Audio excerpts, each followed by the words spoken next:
जय हिंद दोस्तों, मैं सुरेंद्र आप सबका फिर से स्वागत करता हूं आप सभी का इस YouTube चैनल पर। तो आप लोगों की डिमांड थी कि एक्सरसाइज किस पोजीशन में करवाई जाती है, उस पर ये वीडियो बनाने जा रहा हूं। तो उससे पहले तो जिन लोगों का सिलेक्शन हुआ है फेज़ 2 के लिए, उन सभी को कॉन्ग्रेचुलेसन, और जिनका नहीं हुआ है उनको ऑल द बेस्ट अगले एग्ज़ाम के लिए।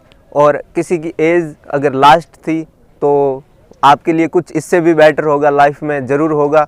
तो अपनी नेक्स्ट जो भी आपकी डेस्टिनेशन है, जो भी आपकी मंजिल है, उस पर जुट जाइए और अपनी मंजिल को हासिल करने में जुट जाइए।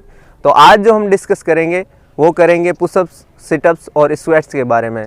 तो पहले मैं आपको थोड़ा ब्रीफली बता देता हूँ कि आपके पीएफटी में क्या होता है। सबसे पहले तो आपकी रनिंग होती है, जिसमें आपके 6.5 मिनट में 1600 मीटर की रेस कंप्लीट करनी होती है और आपको पूरा टाइम दिया जाएगा। उसके बाद में आपकी एक्सरसाइज होती है, जिसमें आपके 10 पुशअप्स, 20 स्क्वाट्स और 10 आपके सिटअप्स होती है। हर जगह पर कुछ क्राइटेरियाज अलग अलग होते हैं, सिचुएशन बेस्ड होता है उनके, जो भी वहाँ पर आपके एक्सरसाइज करवा रहे हैं उन पर। तो जनरली क्या क्राइटेरिया होता है उसी पर मैं डिस्कस करूँगा, और क्या क्या वहाँ पर फॉर्मेशन होती है उसके बारे में मैं आपको बता दूँगा। तो चलिए शुरू करते हैं। तो ये है विक्रम, जो अभी आर्मी की रनिंग की प्रिपरेशन कर रहे हैं। और ये अगला जो आपका एयरफोर्स का न्यू वैकेंसी आएगा उसमें आपके फ़ाइट करेंगे। और इनके जो भैया है वो एयरफोर्स में लास्ट इनटेक में ज्वाइनिंग ले ली है उन्होंने, वो अभी ट्रेनिंग पर हैं। तो इन पर मैं आपको बताऊंगा कि आपको किस तरह से आपके पुशअप्स वगैरह करनी है। इन्हीं की अभी 12th हुई है, ये जो इनटेक था उसमें इन्होंने पार्टिसिपेट नहीं लिया था, जो नेक्स्ट वैकेंसी आएगी उसमें ये पार्टिसिपेट करेंगे। तो नॉर्मली मैंने आपको बताया था जब आपके लिए फ़र्स्ट वीडियो डाली थी पीएफटी के बारे में, तो उस टाइम मेरे थोड़ी पैर में चोट लग गई थी, तो उस वजह से मैं आपके लिए वीडियोस भी नहीं ला रहा था। और आपके जो अभी 2-3 दिन से वीडियो नहीं आ रही, उसके पीछे रीज़न ये है कि 2-3 दिन से लाइट की प्रॉब्लम चल रही है। तो मैं अपने घर से 20 से 25 किलोमीटर दूर आया हूँ, जहाँ मैं पहले रहता था, और उसी ग्राउंड में हूँ जहाँ मैं रनिंग भी करता था। सो अभी मैं विक्रम पर आपको बताऊँगा कि आपको कैसे, किस पोजीशन में रखकर वहाँ पर एक्सरसाइज करवाई जाती है। तो मैं खुद भी कर सकता था, बट इस पर कर रहा हूँ ताकि मैं आराम से बोल सकूँ और आप भी आराम से इसको समझ सकें। तो विक्रम, आप यहाँ पर पहले पुशअप्स की पोजीशन ले लीजिए।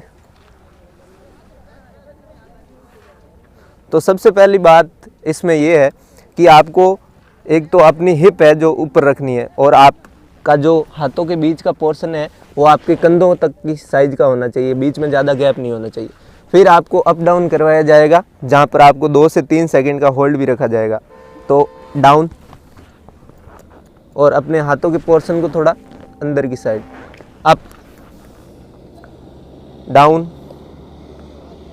Up, down.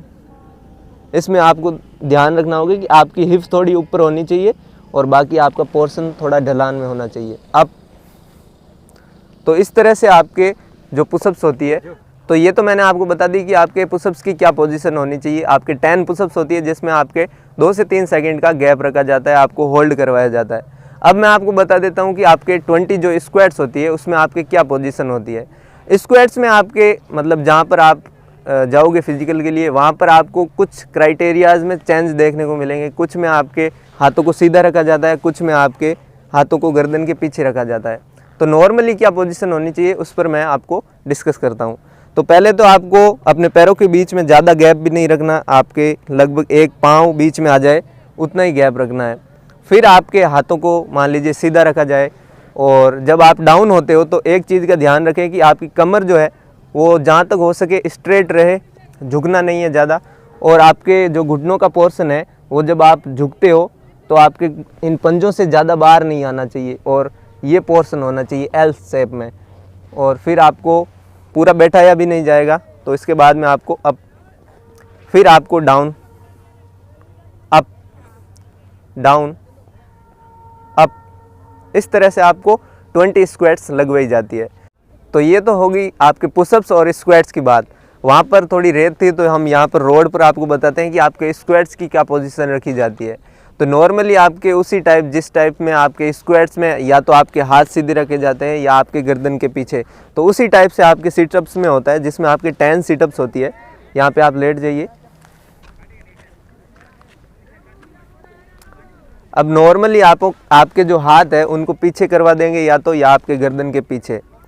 तो फिर आपको अपने जब आपको खड़ा किया जाता है, अप के लिए बोला जाता है, तो आपको अप होने के बाद अपने पंजों को टच करना है। Up, down, up, down, up, down. तो इस तरह से आपको वहाँ पर करना है और आपके जो पंजे हैं उनको टच करने की कोशिश आपको शुरू कर देनी होगी। कुछ लोगों के टच आराम से हो जाते हैं अपने पंजे, कुछ लोगों को प्रॉब्लम होती है। तो आप फ्लेक्सिबल कीजिए, अपनी एक्सरसाइज कीजिए रेगुलर और अपनी रनिंग को कंटिन्यू कीजिए। जिनका भी आपके फेज़ 2 का आपके एडमिट कार्ड डाउनलोड हो चुका है, उनको पता चल गया है कि आपके कहाँ पर एग्ज़ाम होने वाला है फेज़ 2 का, तो अपनी ग्रुप डिस्कशन की तैयारी आप बेहतर कीजिएगा। और बाकी एग्ज़ाम के जो रिज़ल्ट है उसके बारे में मैं आपको नेक्स्ट वीडियो में डिस्कस कर लूँगा। तो अब अगर आपको ये वीडियो पसंद आया तो इसको लाइक कीजिएगा और अपने दोस्तों के साथ शेयर कीजिएगा। जेंटल रिक्वेस्ट है कि आप इस वीडियो को ज़्यादा से ज़्यादा शेयर कीजिएगा और अपने दोस्तों के साथ ज़रूर शेयर कीजिएगा और इस वीडियो को लाइक कीजिएगा। और अगर आप इस चैनल पर नए हैं तो प्लीज़ इसको सब्सक्राइब भी ज़रूर कर लीजिएगा। Thank you. जय हिंद।